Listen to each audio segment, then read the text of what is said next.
Hello to all my art friends. Welcome. Thanks for joining me. I wanted to share a quick tutorial about the treasure chest that I made called Who You Were Made to Be. And so this one I wanted to try some stencils on the top, but I wanted to pull them out of the mold just before they fully set so that they would be pliable and flexible so that I could lie them on top of the lid and they would bend to the shape of that lid. Used a lot of other different Prima Marketing Finivar collection molds, including the Baroque frames as I've mentioned, the clock faces, some steampunk hearts, the mecha moth, love those moths, cogs and wings, and then you'll see on the top I'll add the Queen of Steam as well as another one of those faces on the back. I loved adhering all these with my favorite product, Finivar's Art Basics Heavy Body Gel. And then I also used the Art Basics Heavy White Gesso, which is just a really nice thick way to seal everything in and prepare it for colors coming up. So I loved layering mold on top of mold to give it a lot of depth and drama. And it also allows, as when I get into the coloring, you'll notice a lot of areas for shadow and really play up the drama there.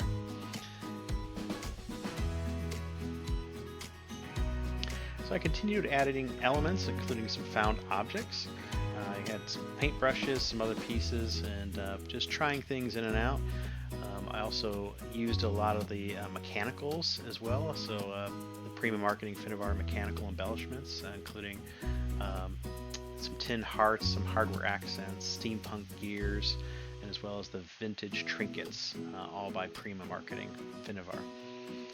So they make a wonderful addition to this, and I also put some art pebbles on there, some memory hardware that I've had found or had in my stash, as well as the Melange art pebbles, the diamond shape by Finivar.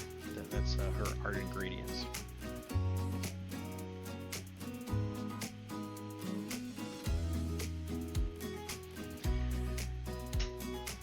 I have all my gears in a little Lazy Susan clear container, as you can see up in the upper right. I have all my goodies there, open all my packages up, and so it makes it really fun for me to find things incredibly easy, including a lot of screw heads and other details that I might want to add to my projects as I go along.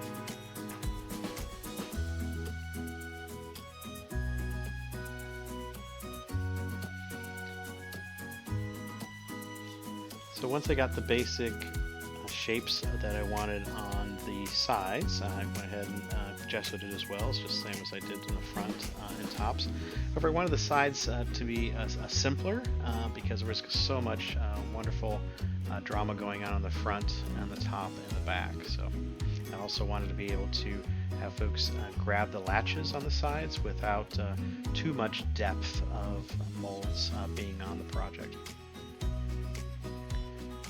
I also started the project with using the Finivar Art Basics Transparent Soft Body Gel, as well as the Finivar Stencil Manuscript to give the background some raised and textured surfaces, and I did that on all the sides. And then I also went ahead and used Finivar's Mechanical Flourishes decorative chipboard, and as well as some other chipboard pieces that I had.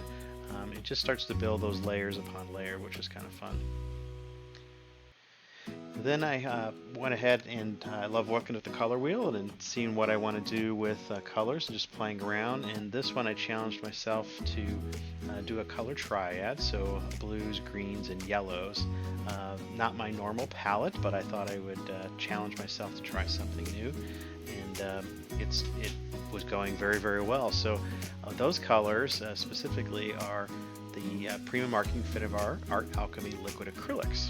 And so I used ultramarine, purple, true yellow, and then in a little bit I'll use ink black for the shadows. But it turned out quite nice. It parts when you're doing these colors, don't panic. You might go, oh my gosh, I just made a really big mess. But keep working with it, sticking with it. And as it dries, you can start to push the color. Like you can see, here's where I start to push the shadows to start to make some of this pop.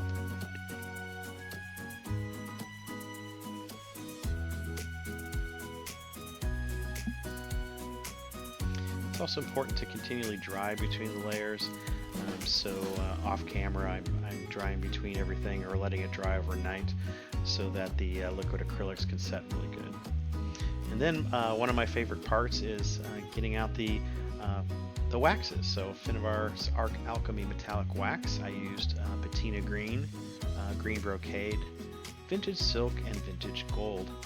And the waxes really bring out the highlights of the three-dimensional shapes from the molds, and it just really starts to pull it all together.